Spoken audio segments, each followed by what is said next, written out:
आज हफ्ते का दिन है और कराची में दिन का आगाज गुज़िश्ता कई दिनों की तरह शदीद गर्मी और हब्स की कैफियत के साथ हुआ था।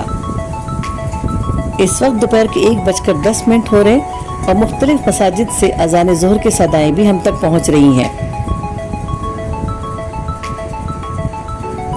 हम मौजूद हैं गुलशन इकबाल में मेन यूनिवर्सिटी रोड पर। आप देख सकते हैं कि आसमान पर गहरे सियाह बादल आने शुरू हो चुके हैं। कराची प्यासा है और शहरी गर्मी से बेहाल।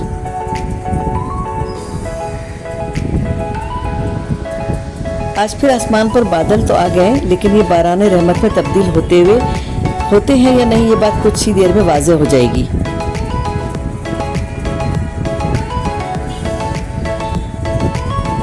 वाज़ेह रहे कि कराची के शहरियों ने जुमे को बारिश के लिए नमाज इस्तिस्क़ा अदा की थी और अल्लाह से उसकी रहमत तलब की थी। इस नमाज की बरकत से बहुत से इलाकों में बारिश भी हुई।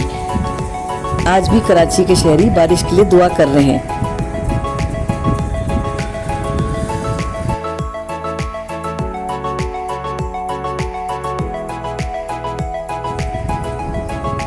और इस वक्त आप देख सकते हैं कि आसमान पर महवे परवास परिंदे नीचे आना शुरू हो गए।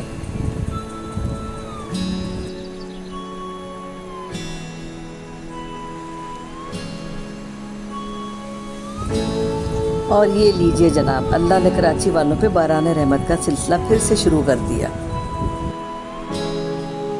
महकमा मौसमियात के मुताबिक कराची के बेशतर इलाकों में आज बारिश हुई, कहीं पे हल्की और कहीं पे मोतदल, जबकि कई इलाके बारिश से महरूम रहे। महकमा मौसमियात के मुताबिक आज शाम या रात देर गए तक बारिश का बाकी इलाकों में भी इम्कान है। हमारी दुआ है कि जिन इलाकों में अब तक बारिश नहीं हुई उसमें भी अल्लाह अपनी बाराने रहमत बरसा दे, ताकि लोगों को गर्मी और हब्स की कैफियत से निजात मिल सके।